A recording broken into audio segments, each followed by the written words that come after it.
جس میں سے زکوٰۃ نہیں نکالی جاتی، وہ مال جس میں سے حق ہوتا ہے، کسی نے کسی بھائی کا مال کھایا ہوتا ہے، بہنوں کا حق لوگ نہیں دیتے آج کل، یہ حالات۔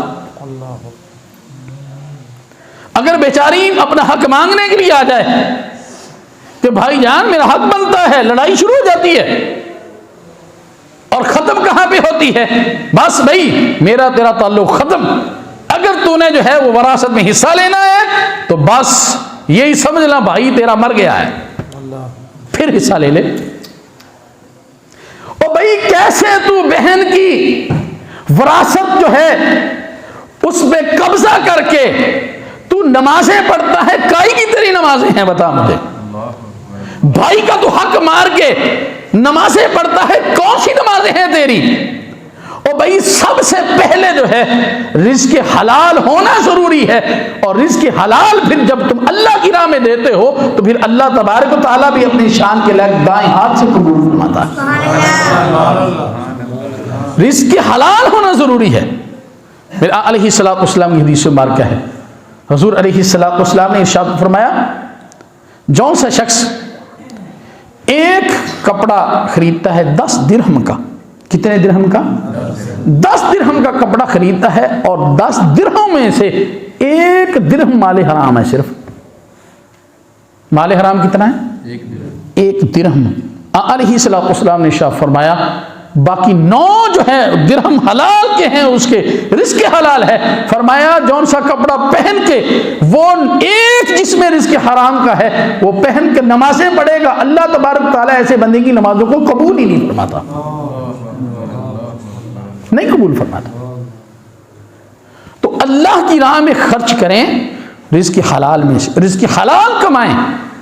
جب بندہ رزق حلال کے لیے کوشش کرتا ہے، اپنے بچوں کو رزق حلال کمانے کے لیے، ان کو کھلانے کے لیے کوشش کرتا ہے، میرے علیہ الصلوۃ والسلام کی حدیث ہے، حضور علیہ الصلوۃ والسلام نے ارشاد فرمایا صبح سے لے کر شام تک اس نے مزدوری کی ہے بچوں کو رزق حلال کھلانے کے لیے، شام کا وقت ہو گیا، جسم پہ اس پہ درد ہو رہا ہے، علیہ الصلوۃ والسلام نے ارشاد فرمایا اللہ تبارک تعالیٰ اس بندے کے پچھلے گناہوں کو معاف فرما دیتا ہے۔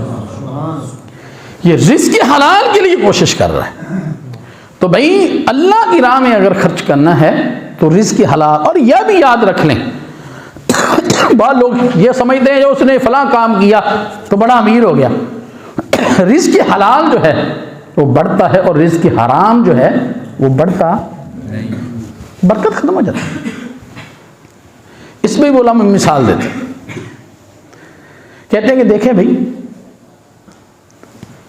یہ جانور جو ہیں کتنے ذبح ہوتے ہیں جو حلال جانور ہیں، یہاں یہ جو جانور بکری ہے، بکرا ہے، ان کو دیکھ لیں، جو عید الاضحیٰ پہ اور حج پہ کتنی تعداد ہے، یعنی عام حساب لگا لیں تقریباً اس دفعہ حج جو کیا گیا ہے وہ 35 لاکھ کا حج لوگوں کا تھا، یعنی 27-28 لاکھ جو گنتی میں نا، بغیر گنتی میں بھی لاکھوں کی تعداد وہاں جاتی ہے۔ انہوں نے چور راستے بہت سے ہیں، حج بھی لوگ چوری کرتے ہیں، تو یعنی اتنی تعداد وہاں پہ تھی، تو 35 لاکھ آپ یہ سمجھ لیں کہ 35 لاکھ تو وہی قربانی ہوئی ہے نا، تو پھر پوری دنیا میں آپ اندازہ لگائیں، پوری دنیا میں، تو بھئی پھر بھی آپ گاؤں میں چلے جائیں تو ادھر بھی یعنی پھر روزانہ بھی ہوتے ہیں، یہ صرف عید نہیں بلکہ روزانہ جو ہے پھر لاکھوں کروڑوں جو ہے یہ جانور ذبح ہوتا ہے، پھر بھی یہ بڑھتے ہی جا رہا ہے، کم نہیں ہوتا۔